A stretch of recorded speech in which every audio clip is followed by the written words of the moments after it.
Hello friends, welcome to IICS platform. आज है 5 सितंबर और 5 सितंबर करेंगे हम करंट अफेयर के MCQ. Without wasting our time video start करते हैं।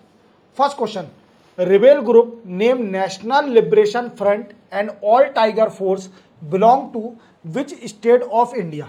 देखो, आप जानते हो कि नॉर्थ ईस्ट की स्टेट है, अधिकतर जो नॉर्थ ईस्ट की स्टेट है, नॉर्थ ईस्ट ऑफ इंडिया, वहां पर इंसर्जेंसी बहुत ज्यादा है। क्या है? इंसर्जेंसी बहुत ज्यादा है। और आप जानते हो अभी मणिपुर के अंदर इथनिक वार चल रहा है। क्या चल रहा है? इथनिक वार। और इथनिक वार क्या होता है दोस्तों? जब दो ट्राइब्स या फिर दो कम्युनिटी आपस में लड़ती हैं, that is called ethnic war. Clear? अब ये पूछ रहा है कि क्या हुआ है कि दो रिबेल हैं, उनके नाम है national liberation front of Tripura और ऑल त्रिपुरा टाइगर फोर्स। ये दो रिबेल हैं। इन्होंने क्या किया है कि होम मिनिस्ट्री से एक मोमेंडम ऑफ सेटलमेंट साइन किया है। क्या किया है? एक मोमेंडम ऑफ सेटलमेंट साइन किया है फॉर पीस इन त्रिपुरा। त्रिपुरा के अंदर पीस रहे, इसके लिए एक मोमेंडम ऑफ सेटलमेंट दोनों ने साइन किया है। कौन कौन? होम मिनिस्ट्री अमित शाह जी ने, और ये हम सीएम बैठे हैं जिनका नाम है Manik Saha.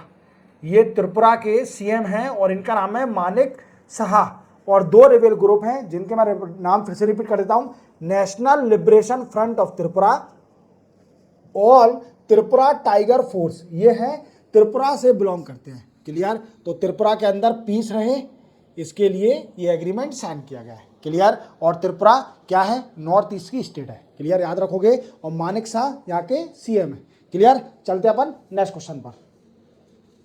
23rd law commission has been set up by union government for how many year. देखो, ये पूछ रहा है कि अभी यूनियन गवर्नमेंट ने latest 23rd law commission set up किया है।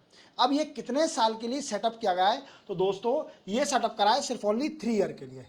3 ईयर के लिए करा है और इसका टेन्योर स्टार्ट होगा 1 सितंबर से लेकर 31 अगस्त 2027 तक। क्लियर? याद रखोगे। और इसमें कितने कितने मेंबर होंगे? तो एक होगा चेयरमैन और 4 full time member,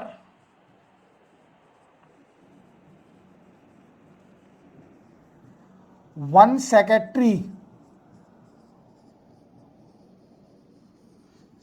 of law affair as ex officio member and 5 part time member.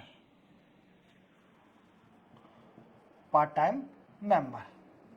अब इसको काम क्या दिया है? मेन क्वेश्चन बनता है कि इसको काम क्या दिया है। तो देखो, जानते हो आप एब्सोल्यूट लॉ, जो कि लॉ पुराने हो गए, उनका कोई यूज नहीं है, उन लॉ को खत्म करना इसको काम दिया है। कि दूसरा काम क्या है? कि जो लॉ हैं उनको रिफॉर्म करना, नए लॉ के लिए सजेशन देना, जो कि directive principle of state policy relate करते हैं। क्या रिलेट करते हैं? ऐसे law related to directive principle of state policy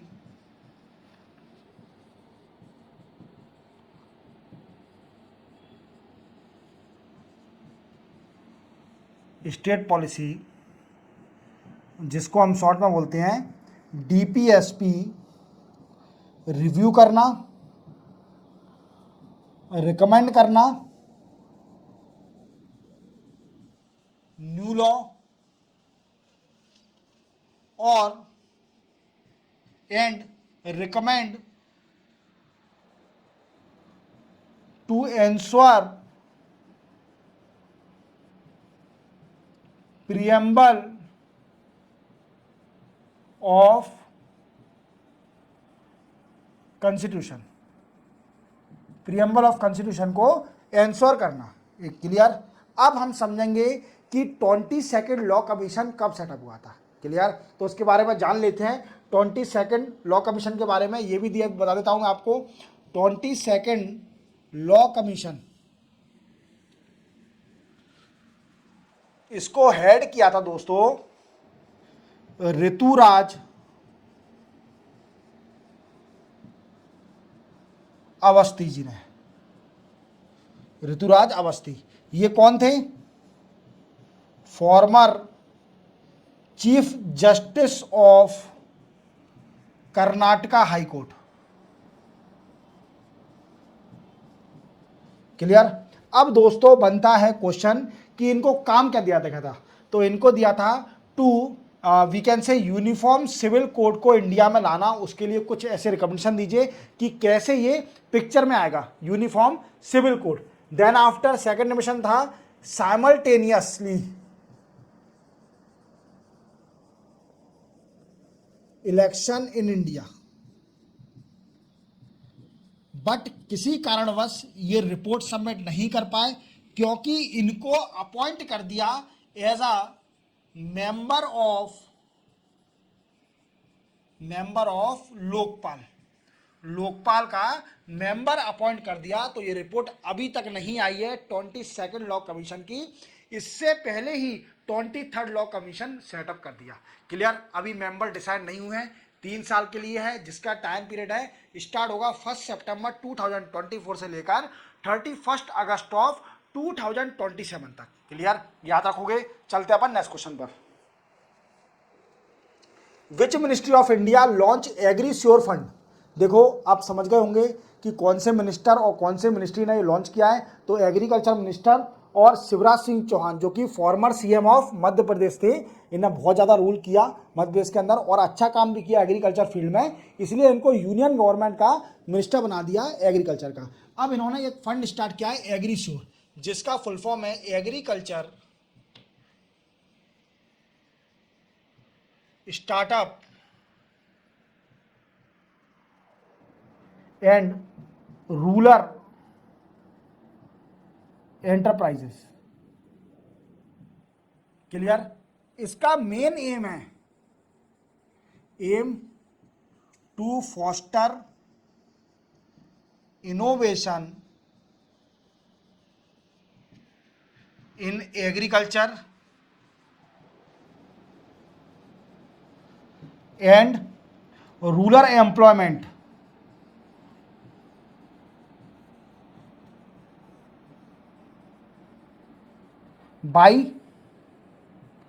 by starting startup. Clear. याद रखोगे इस फंड का यूज करा जाएगा। इसका मेन एम है। और किसने स्टार्ट किया है? शिवराज सिंह चौहान जी ने स्टार्ट किया है, जो कि एग्रीकल्चर मिनिस्टर हैं। क्लियर। चलते अपन नेक्स्ट क्वेश्चन पर। विच स्टेट लॉन्च नंबिके नक्शे स्कीम। देखो दोस्तों ये पूछ रहा है कि किस स्टेट ने लॉन्च किया है स्कीम नंबिके नक्शे। तो नक्शे तो आप समझ गए होंगे। नक्शा क्या है? मैप। तो किसका मैप? मकान का मैप। समझ गए। नंबिके नक्शे। और ये स्टार्ट करा है कर्नाटका ने। हिंदी लैंग्वेज तो लग नहीं रही नंबिके, ये लग रही है कन्नड़ लैंग्वेज।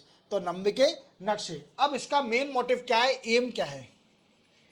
देखो आप जानते हो कोई भी मकान बनाते हो आप, तो आपको अप्रूवल चाहिए होता है गवर्नमेंट से कि हम इतना मकान बना रहे हैं, अप्रूवल दीजिए।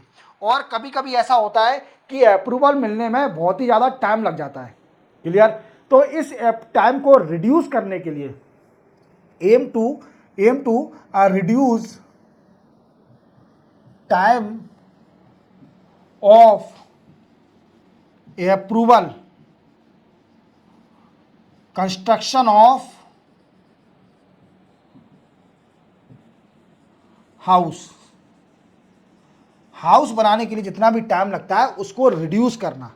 क्लियर। तो देखो दोस्तों क्या है। और दूसरी बात, एक और बात याद रखना, इसका मेन एम एक तो ये हो गया, और timely we can say reduce तो छोड़िए, टाइमली और क्विकली अप्रूवल आपको मिल जाएगा अगर आप मकान बनाने के लिए अप्रूवल लेना चाहते हो फ्रॉम द गवर्नमेंट, तो इस स्कीम के जरिए आपको इजीली बहुत जल्दी अप्रूवल मिल जाएगा अगर आपके डॉक्यूमेंट प्रॉपर हैं तो।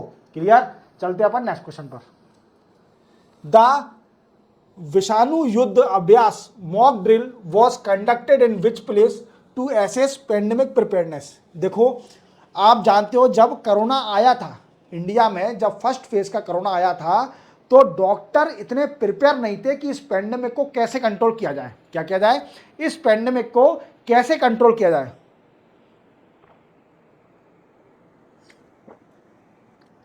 पर इंडिया ने पॉजिटिवनेस दिखाई और इसको कंट्रोल करके दिखाया कोरोना को। इवन वैक्सीन भी इंडिया ने अपनी खुद की वैक्सीन बना के दिखाई।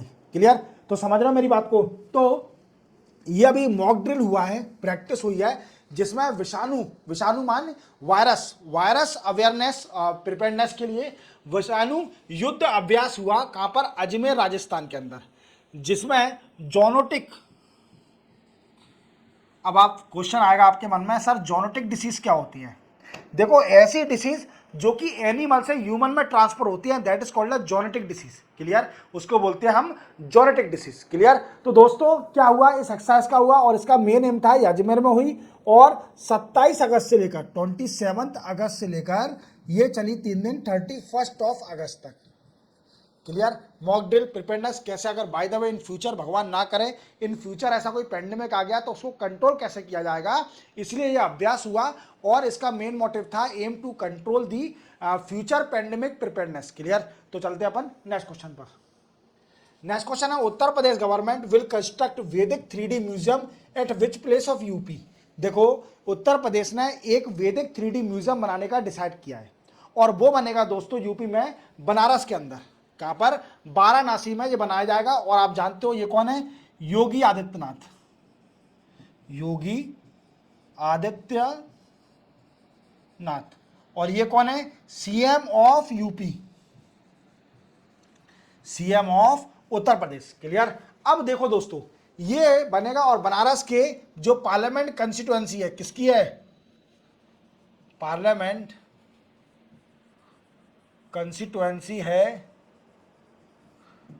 मोदी साहब की, नरेंद्र मोदी साहब यहीं से वीकेंड सांसद हैं। क्लियर, नरेंद्र मोदी साहब बनारस से सांसद हैं। क्लियर, इनकी पार्लियामेंट कंस्टिट्यूएंसी है नरेंद्र मोदी साहब की। क्लियर, अब बनारस में एक वैदिक 3D म्यूजियम बनने जा रहा है और इस म्यूजियम में क्या करा जाएगा, तो इस म्यूजियम में दोस्तों एस्ट्रोलॉजी,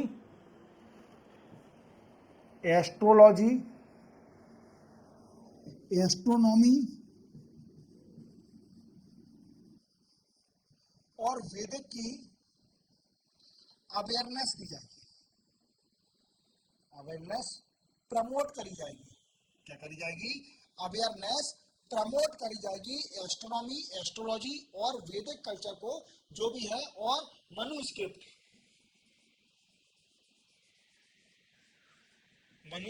को भी वी कैन से। क्लियर, तो याद रखोगे ये बनारस में बनने जा रहा है और यूपी सरकार बना रही है। क्लियर, और बनारस मैंने आपको बता दिया किसकी पार्लियामेंट कंस्टिट्यूएंसी है, नरेंद्र मोदी साहब की। ये हमारे योगी आदित्यनाथ है, सीएम ऑफ यूपी, इनको तो बच्चा बच्चा जानता है। क्लियर, चलते हैं अपन नेक्स्ट क्वेश्चन पर। 2024 chief of science advisor round table को organise by UNESCO and which country held at Paris. तो ये पूछ रहा है कि 2024 chief of science advisor round table organise UNESCO और कौन सी कंट्री करेगी। तो ये बहुत बड़ी बात है कि इंडिया इसकी पार्टनर है। India and UNESCO both partner to organise the 2024 of the science advisory round table conference. Clear, अब इसमें थीम क्या है, इसकी थीम भी याद रखना, थीम ज्यादा इंपॉर्टेंट है।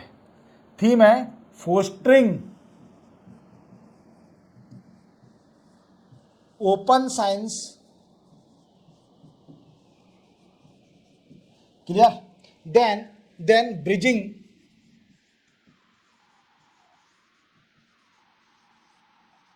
knowledge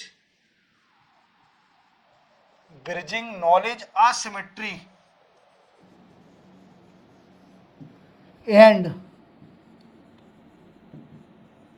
building, we can say building science advisory capacity globally. थोड़ी थीम डिफिकल्ट है, मुझे भी लग रहा है थीम थोड़ी डिफिकल्ट है, पर याद आपको करना पड़ेगा। क्लियर, याद रखना, कभी भी आ सकता है क्वेश्चन। क्लियर, तो मैं आपको एक और बार रिपीट करता हूं। Fostering open science, bridging knowledge, asymmetry and building science advisory capacity globally, ये इसकी थीम है। अब इसमें क्या होगा दोस्तों कि कम से कम 28 countries and 5 science internationally science organisation participate करेंगे, और ये साइंस से जितने भी रिलेटेड इनोवेशन और जितने भी रिसर्च हैं उसको मजबूत करेगी। और ये हो रही है पेरिस में। कहाँ पर हो रही है? पेरिस में होगी। क्लियर, और 6 सितंबर से स्टार्ट होगी। कब से? 6 सितंबर से। तो याद रखोगे आप। चलते अपन नेक्स्ट क्वेश्चन पर। नेक्स्ट क्वेश्चन है, Anuya Prasad win gold at world deaf shooting championship held in which country. तो ये पूछे हैं कि वर्ल्ड डीप शूटिंग चैंपियनशिप कहाँ पर हुई है, तो वो ये जर्मनी में हुई है। क्लियर, तो और अपन ने इंडिया की वीकेंड से बच्ची, और जो कि जयपुर से बिलोंग करती है, ये जयपुर से बिलोंग करती है। क्लियर, और ये बच्ची अनुया प्रसाद ये गोल्ड मेडल जीत के आई है और वर्ल्ड डीप शूटिंग चैंपियनशिप में। तो ये हमारे इंडिया के लिए बहुत बड़ी बात है कि हमारे इंडिया के प्लेयर भी अब वीकेंड से, आप देखिए पारा ओलंपिक में कितना अच्छा परफॉर्म किया, वीकेंड से ओलंपिक में भी बहुत अच्छा परफॉर्म किया। इंडिया के प्लेयर ग्रोथ कर रहे हैं, और इवन डीप चैंपियनशिप जो कि वर्ल्ड शूटिंग डीप चैंपियनशिप हुई है जर्मनी में, हनोवर में, वहाँ पर भी हमारा गोल्ड मेडल आया है। इस बच्ची ने लाया है, अनुया प्रसाद ने, जो कि जयपुर से बिलोंग करती है। क्लियर, चलते हैं अपन नेक्स्ट क्वेश्चन पर। नेक्स्ट क्वेश्चन और लास्ट क्वेश्चन है, which state has announce Vrindavan Gram scheme and Gita Bhavan project. देखो आप देख पा रहे होंगे, ये है मोहन यादव। कौन है? मोहन यादव। और ये सीएम है मध्य प्रदेश के। कहाँ के? CM of MP. और इसी के साथ इन्होंने एक स्कीम स्टार्ट करी है जिसका नाम है वृंदावन ग्राम स्कीम। तो ये वृंदावन ग्राम क्या है? सिलेक्टेड पंचायत, जो पंचायत को सिलेक्ट किया जाएगा और उसे एक नाम दे दिया जाएगा जिसको बोलेंगे वृंदावन ग्राम। वृंदावन ग्राम। और यहां पर क्या होगा दोस्तों? यहां पर रूरल डेवलपमेंट होगा, इस ग्राम का डेवलपमेंट किया जाएगा। इवन इसके साथ साथ गौ सेवा, गौशाला, वीकेंड ही बोल सकते हैं, जहां पर काऊ का प्रोटेक्शन किया जाता है, ये भी होगा इस पंचायत में, जो कि वृंदावन ग्राम होगी। देन आफ्टर मिल्क का प्रोडक्शन एनहांस होगा, इंक्रीज करेंगे डबल, जिससे फार्मर की इनकम इंक्रीज हो मिल्क प्रोडक्शन में। तो आपको समझ गया होगा कि सिलेक्टेड पंचायत को सिलेक्ट कर, जो पंचायत जो हैं उनको सिलेक्ट किया जाएगा और उनको एक नाम दिया जाएगा जिसको बोलेंगे हम वृंदावन ग्राम। क्लियर, ये स्कीम किसने स्टार्ट किया? मोहन यादव ने। और गीता भवन, ये गीता भवन है, ये दिया जाएगा अर्बन बॉडी को नाम, अर्बन बॉडी को नाम दिया जाएगा। और यहां पर क्या करेगा? स्पिरिचुअल नॉलेज को एनहांस किया जाएगा, स्पिरिचुअल नॉलेज को एनहांस किया जाएगा, जो हमारे पुराने ग्रंथ हैं उनको पढ़ाया जाएगा। तो ये स्कीम करी है स्टार्ट मध्य प्रदेश ने। किसने? मध्य प्रदेश ने ये स्कीम स्टार्ट की है। तो आप याद रखोगे। इसी के साथ 5 सितंबर के करंट अफेयर के एमसीक्यू कंप्लीट होते हैं। मिलते हैं हम कल 6 सितंबर के नए करंट अफेयर एमसीक्यू के साथ। चैनल को सब्सक्राइब और बेल आइकन प्रेस करना ना भूलना। तब तक के लिए जय हिंद।